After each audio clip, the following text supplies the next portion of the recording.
만일 사랑하는 부모님 중 한 분이 가족들을 이렇게 모아놓고 그 가족들을 향해 마지막 유언을 한다면, 돌아가시기 전에 말이죠. 그렇다면 아마 그 마지막 말씀에 집중하지 않을 자녀들은 없을 겁니다. 아마 그 말씀을 집중해서 듣겠죠. 아무리 평소에 그렇게 말을 듣지 않았더라도 말이죠. 이 예수님에게 유언과 같은 말씀이 있다고 한다면 어떨까요? 그리고 그 유언이 마치 간절한 기도와 같이 이 땅에 남아있을 사람들을 향한 간구였다면 어떨까요? 요한복음 17장에는 예수님의 그 간절한 기도가 기록되어 있습니다.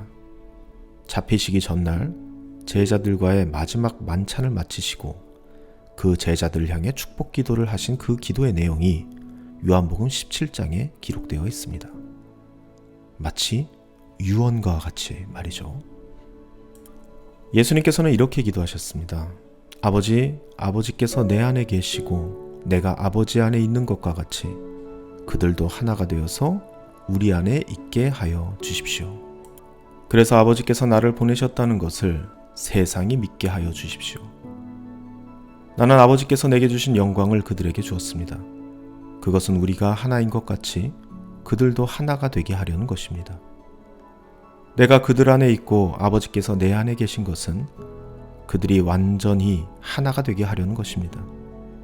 이것은 또 아버지께서 나를 보내셨다는 것과 아버지께서 나를 사랑하신 것 같이 그들도 사랑하셨다는 것을 세상이 알게 하려는 것입니다. 이 길지 않은 구절 안에서 이 예수님께서는 반복하여서 하나님께 간구하고 있습니다. 아버지께서 내 안에 계시고 내가 아버지 안에 있는 것 같이 저들도 하나가 되게 하여 주십시오. 하나가 되게 해달라는 것이죠.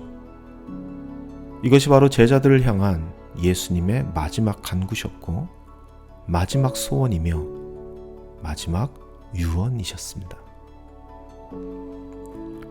그리고 그 소원을 이루기 위해 예수님께서는 십자가에서 화목제물로 돌아가시며 하나님과 우리 인간들과의 관계를 화목케 하시고 그렇게 회복시키셨습니다.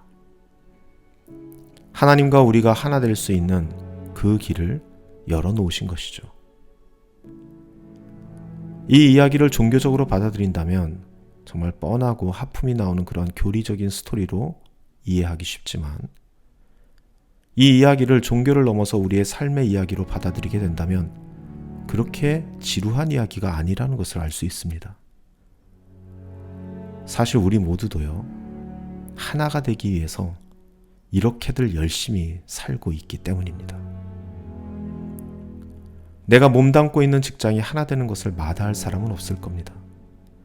사장님은 직원들의 마음이 나와 같았으면 하는 마음이 간절하고 직원들은 사장님이 내 사정 좀 이해해 주기를 바라고 있습니다. 가정에서도 마찬가지입니다. 부부가 같은 마음을 갖는다면 서로 다툴 일도 없고 서로 물고 뜯으면서 상처 입힐 일도 없겠죠. 자녀들이 부모의 마음과 같다면 부모의 입장에서 그보다 좋을 일이 없습니다. 열심히 공부할 테니까요. 물론 자녀들 역시 부모들이 자신의 상황을 자기 일처럼 배려해주고 이해해준다면 그렇게 입을 삐죽거리고 눈을 흘길 일이 없을 겁니다. 여러분, 연합한다면 싸울 일도 없습니다. 하나가 된다면 소외될 일도 없습니다. 박탈감을 느낄 이유도 없으며 외로움에 몸서리칠 일도 없습니다. 그런 세상이 바로 하나 된 세상입니다. 예수님께서 꿈꾸신 세상이 바로 이런 세상이었던 것입니다. 이렇듯 연합한다는 것은, 즉 하나가 된다는 것은 좋은 것입니다. 좋은 것인 만큼 우리가 여전히 간절히 바라는 것입니다. 그리고 우리가 간절히 원하듯이 예수님 역시 그 하나됨을 간절히 원하셨습니다.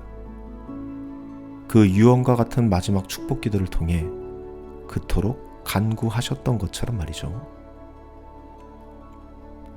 그러므로 우리가 해야 할 일은 예수님처럼 그 하나됨을 간절히 원하고 동시에 하나됨을 이 땅에 이루며 살아가는 것입니다. 예수님의 그 유언을 받들어 말이죠. 사랑하는 성도 여러분, 연합한다는 것, 하나가 된다는 것은 좋은 일입니다. 그리고 주 안에서 옳은 일이기까지 하죠.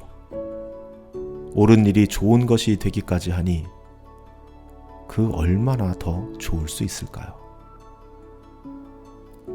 오늘 하루 이 좋은 것을 꿈꿀 수 있는 하루가 되시기를 소망합니다.